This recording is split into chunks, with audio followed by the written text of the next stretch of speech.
Hola, ¿qué tal? ¿Cómo les va? Espero que muy bien. El video de hoy va a ser un poco fuera de lo ordinario porque va a tratar sobre poesía, concretamente poesía, digamos, mía.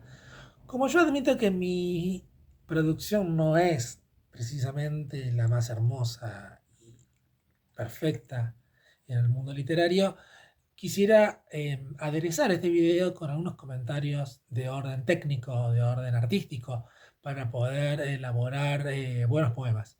¿Qué es un buen poema? Bueno, es una gran discusión. Eh, pero,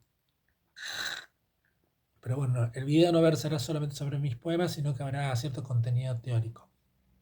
Contrario a lo que suelo hacer, que es hablar de filosofía o desarrollar un autor, quiero desarrollar algunos conceptos filosóficos.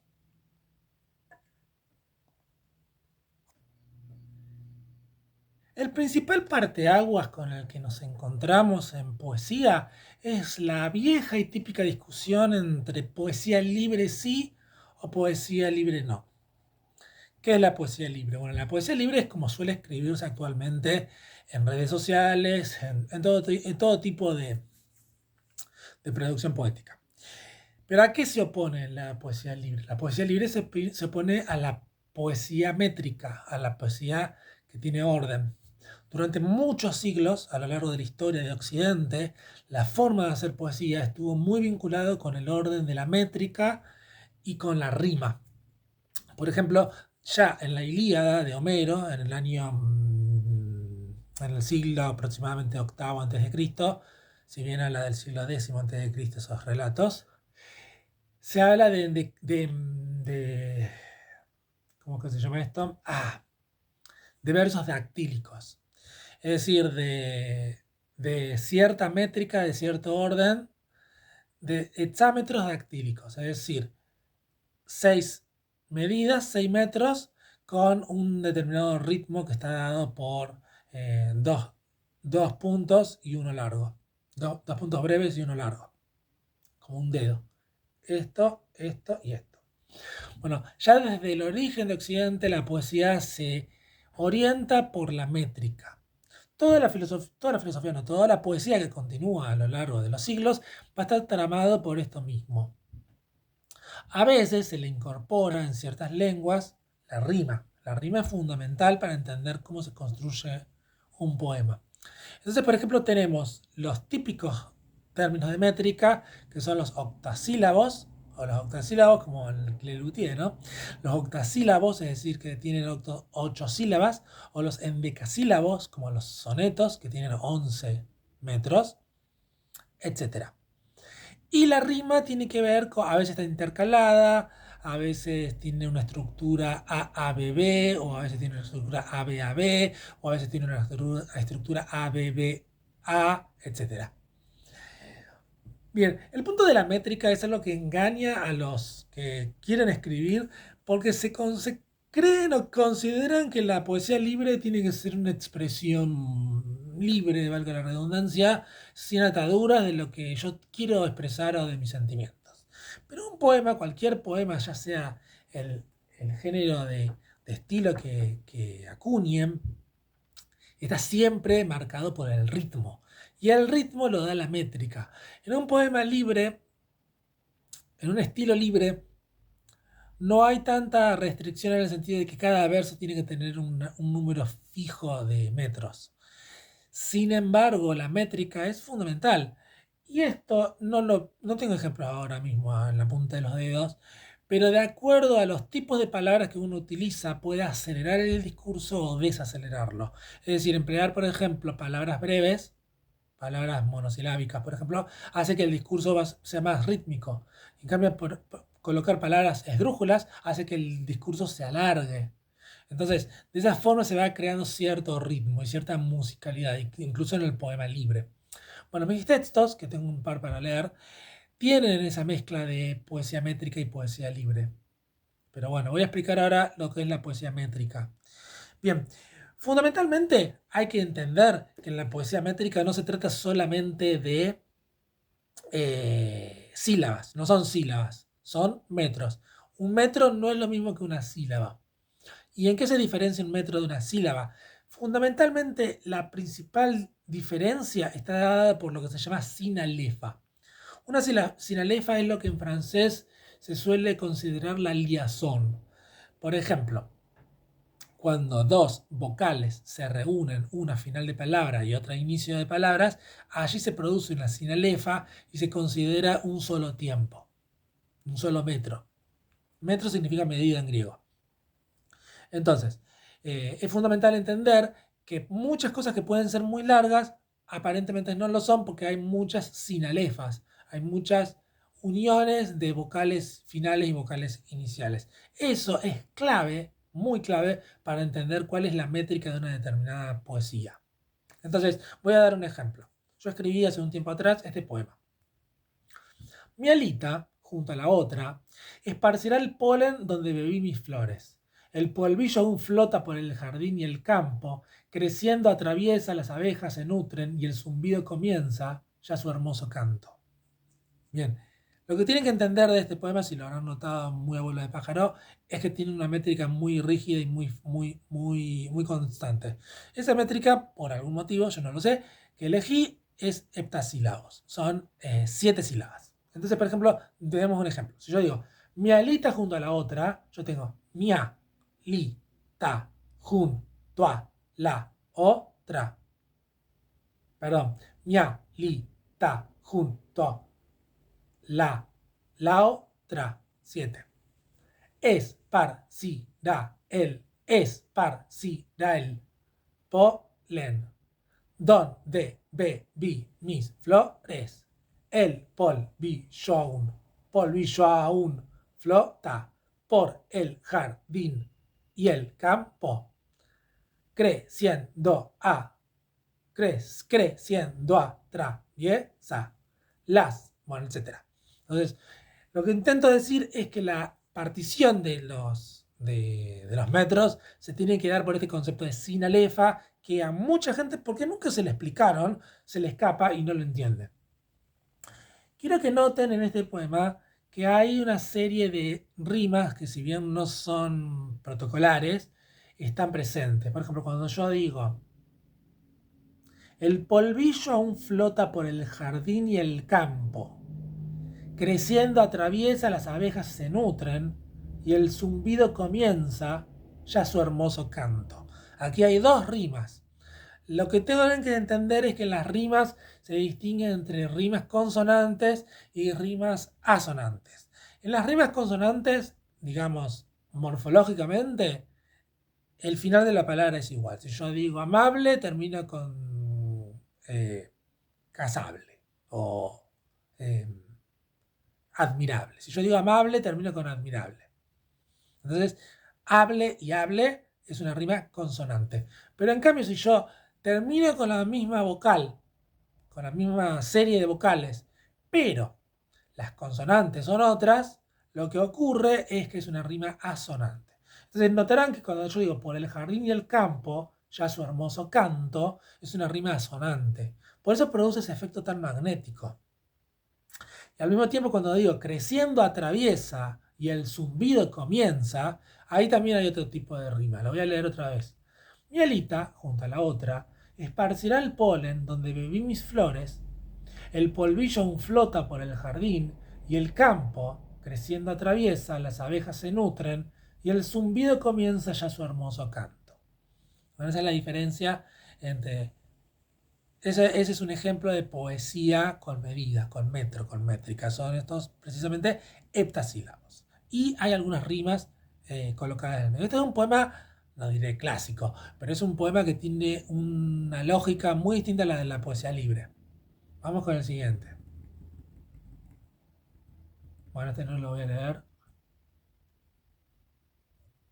Bueno, acá hay otro ejemplo. Este es un ejemplo de poesía libre, donde ya no hay una métrica eh, fija y rígida, sin embargo hay un ritmo y sin embargo hay rimas. Por ejemplo, el poema dice: especial aliciente en la noche queda en mí.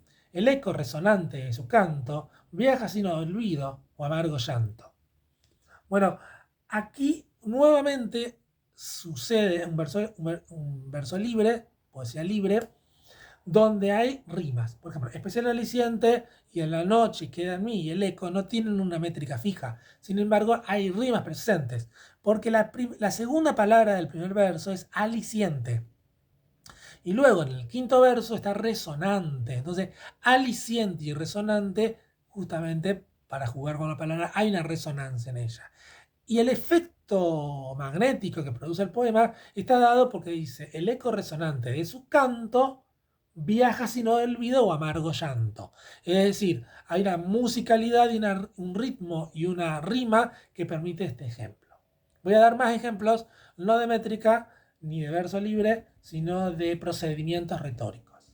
Un procedimiento retórico que ustedes pueden encontrar en la poesía es lo que se llama hipérbole. Hipérbole se utiliza a veces, entre la gente culta, como una exageración. Una hipérbole es una forma exagerada de expresar algo, donde no se plantea una literalidad en lo que se dice, sino una exageración, una expansión de lo que se quiere decir. Entonces, el poema que quiero leer dice: cuando dejamos de hablarnos, morí desangrado, y resucité porque no me suicidé. Tu presencia fue la luz del sol, el rayo tibio por mi espalda. Los días junto a ti fueron el hálito de vida. Melancólica espera, ¿cuándo saldremos? ¿Alguna vez? Océano de pesar, me alejaré de este dolor. Bueno, la clara hipérbole de este texto, de este poema, es esto de que una persona deja de hablar con otra y quiere suicidarse. Quizás en algún medio social o en alguna psicología esto realmente ocurra así, pero el efecto dramático está dado porque es una exageración, porque uno está colocando algo que no es literal, pero que emocionalmente se siente así, como me quiero morir básicamente. Otro ejemplo, la sinestesia. La sinestesia es un efecto psicológico psiquiátrico muy estudiado que existe realmente, pero que en poesía se utiliza muy a menudo para hablar de la mezcla de los sentidos. Por ejemplo, hay gente que, esto es real, hay gente que puede decir que determinado sentido del humor o determinada vibra, como se suele decir, o determinada forma de expresarse de alguien tiene cierto color. Entonces pueden percibir que una persona es amarilla, o que una persona es verde, o que una persona es, no sé, azul. Bien, en ese sentido hay una sinestesia. La sinestesia básicamente consiste en sentir algo con el sentido incorrecto. Por ejemplo, oler un color. O por ejemplo, ver un sonido. Entonces, el poema que les quiero presentar dice: cierto día podré sentir tus labios con mis 5 sentidos. Escucho tus párpados latir y cantarme desde el día a la noche. Tu voz suena al romero palpitando en mi recuerdo. Los ojos son canicas negras que lanzo con mis dedos. La memoria de tu imagen gusta con hierbas verdes y chatitas que el agua a punto traerá. Ya pronto la noche es día, una vez más, de regreso. Bien, entonces, el poema claramente se sitúa en una situación sinestésica. Habla de podré sentir tus labios con mis 5 sentidos. Ya ahí hay una sinestesia. ¿Cómo vas a sentir los labios con tus 5 sentidos? Bueno, vas a ver los labios, vas a tocar los labios, vas a oler los labios, vas a gustar los labios, vas a oír los labios. Podés escuchar a esa persona hablar, etc. Básicamente, bueno, yo no quiero... Spoiler alert, básicamente se trata de un beso, por decirlo así. Entonces, escucho tus párpados latir. Bueno, el latido puede llegar a tener un sonido, pero en realidad es un movimiento. Y cantarme desde el día a la noche. Tu voz suena al romero. La voz tiene el sonido de una hierba, el romero. Los ojos son canicas negras que lanzo con mis dedos. Los ojos, que no los podemos tocar, a menos que seamos bastante sádicos, son canicas, los toco, las agarro. La memoria de tu imagen gusta con hierbas verdes y chatitas. Bueno, spoiler alert, hierbas verdes y chatitas remite al mate, son hierbas verdes y chatitas, y una memoria que tiene gusto, una memoria que tiene gusto, es algo raro, ¿no? Bueno, ese es el ejemplo de eh, sinestesia. Otro ejemplo es el hiperbatón. El hiperbatón es es un procedimiento que proviene de los idiomas clásicos como el griego y el latín, donde el orden de las palabras no es el estandarizado, donde en general lo que suele ocurrir con el lenguaje español, como en el francés, por ejemplo, es que el orden es sujeto, verbo, objeto. Entonces yo digo, por ejemplo, me comí una milanesa, yo, o sea, tácito, me comí una milanesa. Entonces, hay un sujeto, un verbo y un objeto, ¿no? Yo me comí una milanesa. Pero bueno, el español es bastante libre porque tiene conjugaciones. En el francés eso es como bastante más rígido, de la misma forma en el inglés. Sin embargo, también en el inglés, algo muy típico que suele ocurrir es que a diferencia del francés o del español, se invierte el orden de la adjetivación. Entonces eso también hay que tenerlo en cuenta. Básicamente la idea sería que en el hiperbatón uno invierte el orden de lo que se dice. Voy a dar un ejemplo de un poema mío. Año que se va otro. Viajes me acompañan, pero estos no dañan.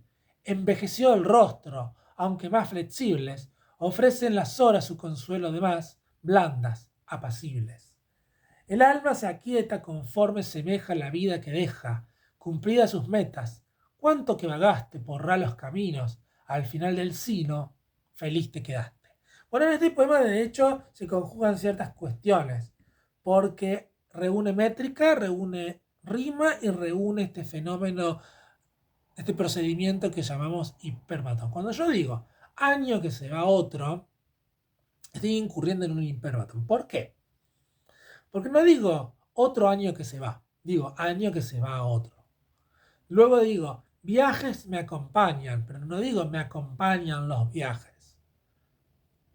Cuando digo envejeció el rostro, bueno, en realidad está bien, correctamente, pero en realidad se suele decir el rostro envejeció. Ofrecen las horas, es más típico decir las horas ofrecen. Eh, bien, etcétera. Entonces ese es un ejemplo de hiperbatón. Otro procedimiento retórico, este no lo voy a explicar, es lo que se llama la progresión o en latín progresio. La progresio tiene que ver con una serie de, puede ser una progresio sintáctica o puede ser una progresio semántica. Aquí en este poema se reúnen ambas cosas. Puede ser una serie de palabras que van creciendo en intensidad semántica o en emotividad, donde vos empezás de una forma más morigerada y finalmente terminás en un desborde pasional. O puede ser palabras que se van aumentando en tono. Aquí lo que juega este poema llamado Progresio es con un orden de verbos que relatan una determinada acción. Esta acción es el despertar. Entonces el poema dice, bastante minimalista, dice, abro, derramo, camino, bebo, jalo, prendo, bajo, oprimo, subo, sirvo, bebo, navego, elijo y deleito escuchando, despierto. Bueno, ustedes se pueden imaginar cuáles son todas las acciones que esa persona realizan en el momento de despertarse. Bien. Otro procedimiento retórico es lo que se llama el oxímoron. El oxímoron es lo que también se considera una contradicción en los términos.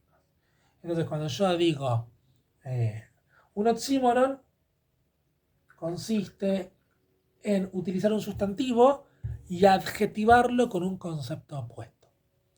Entonces, si yo digo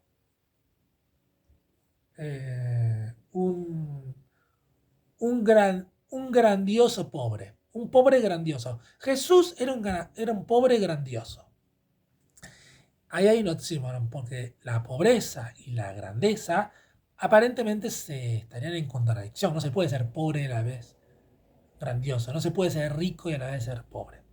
Entonces, eso es lo que se llama un oxímoron. El poema dice lo siguiente. Activamente apasionado, confundo con gran claridad otros sentimientos pensados, con arte y naturalidad.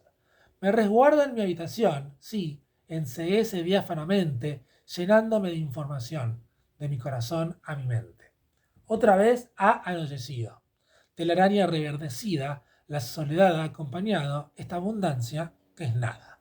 Bueno, Este poema, como pueden observar, tiene métrica, también tiene ritmo, tiene rima, y hay muchos oxímoros presentes. El primero es activamente apasionado. Una cosa es la acción y otra cosa es la pasión. Una cosa es lo activo y otra cosa es lo pasivo. ¿Cómo algo puede estar activamente apasionado? Y sin embargo produce un efecto de sentido. Entonces digo, confundo con gran claridad. Si yo confundo algo no puedo tener claridad. Luego digo, otros sentimientos pensados. Bueno, en cierto romanticismo el sentimiento y el pensamiento se oponen. Con arte y naturalidad. El arte se opone a lo natural. Lo natural es lo espontáneo. El arte es lo artificioso, lo técnico, etcétera, etcétera. Entonces aquí hay un conjunto de oxímoros.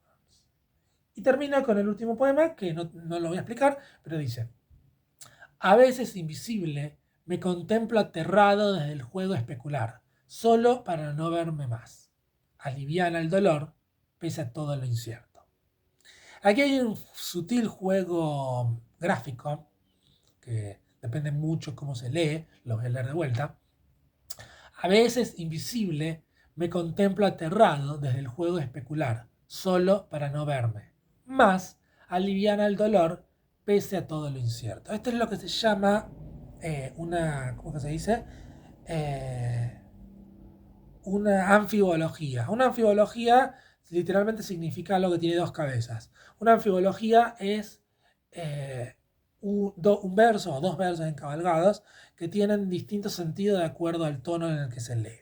Entonces, para no verme más, este más es un adversativo, significa pero al mismo tiempo significa para no verme más el adverbio más de cantidad. Entonces, bueno, ese es un juego sutil. Quiero aclarar otras cosas importantes que se me pasaron por alto. Fundamental en métrica la cuestión de el tipo de palabra que se emplea. ¿Qué son los tipos de palabras? Me refiero a que pueden ser esdrújulas, pueden ser graves y pueden ser agudas. Cuando a final de verso aparecen una de estas palabras, eso es muy importante porque la última palabra cuenta como con más o con menos metros. Cuando es esdrújula, se resta un metro. Cuando es grave, se permanece igual.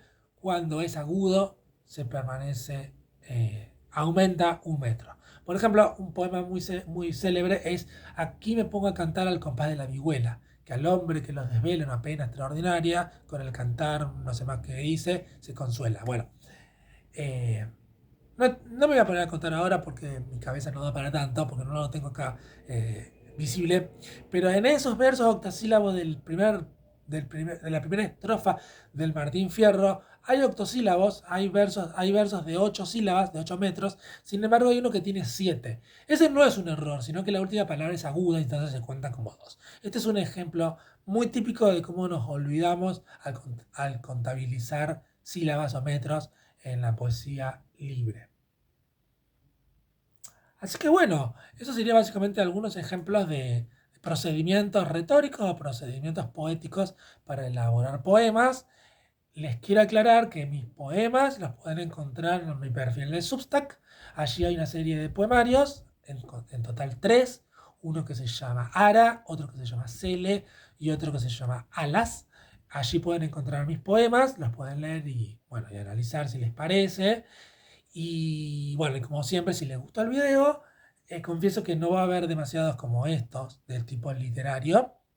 Si bien tengo un video que anda por ahí dando vuelta que se llama Cómo leer literatura, que es una serie de pasos para la adquisición de la destreza literaria. Pediría que le den like al video, que se suscriban si quieren más contenido. En general suele ser más filosófico que literario, pero bueno, los invito a que se suscriban a mi canal. Y bueno, espero que les haya gustado tanto este video como a mí me gustó expresarlo. Saludos.